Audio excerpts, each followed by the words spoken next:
Hey everyone, how are you doing? Hope you guys are doing great. If this is your first time here today, welcome. We are going to be doing a doll teardown today, so it should be fun. If you enjoyed this video, please hit that subscribe button and the notification bell. And if you are one of my returning subscribers, I am so glad to see you. Thank you for being here. Thank you for supporting my channel. I am so appreciative of you and am sending you some love. Oh my gosh, this last year has not been the best. I hope you're doing okay. Today I wanted to do a very special holiday edition because frankly, I think we could all use something to celebrate after a year of lost holidays.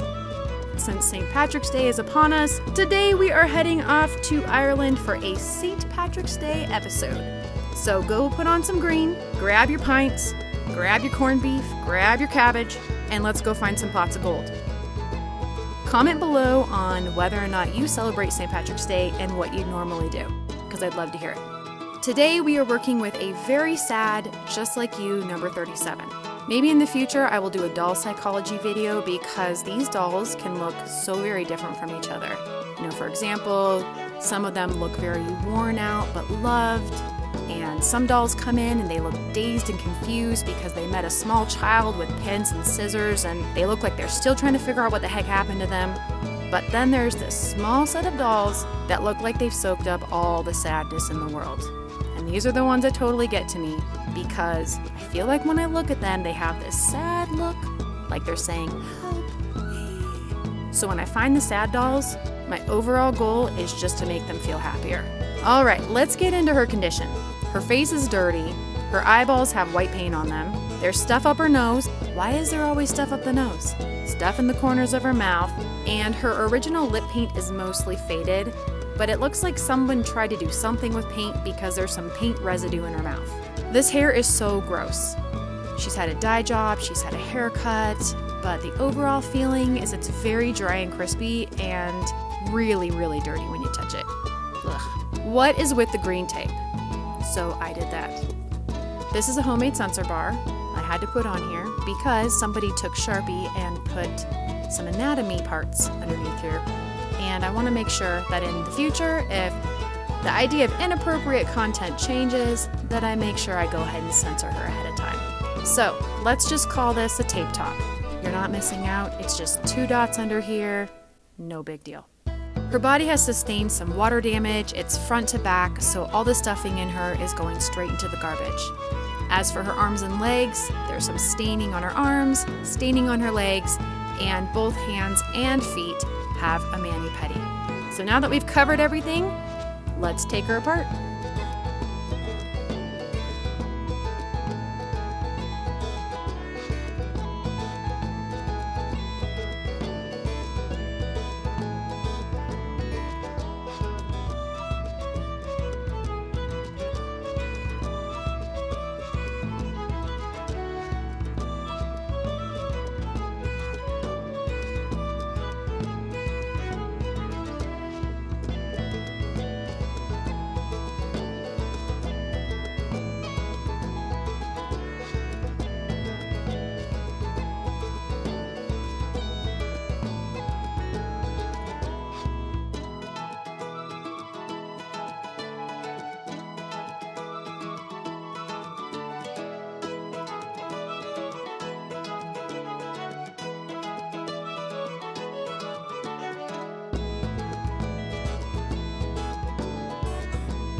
She looks so good. I could almost believe that she just took her very first trip out of the country. She's come back from Ireland to tell us how beautiful it was. And to tell us that she brought us all souvenir shirts. This outfit's pretty awesome. I love all these details, from the yellow tights to the little boots and the hat and the cardigan. Great touches. This wig is so vibrant. I didn't know if I was gonna like it. I actually really like it. It looks good on her, and thankfully it does not clash with the lip paint that I gave her. If you liked this video, please give it a thumbs up so I know you enjoyed it. Have a wonderful holiday, and I can't wait to see you in the next video. Bye!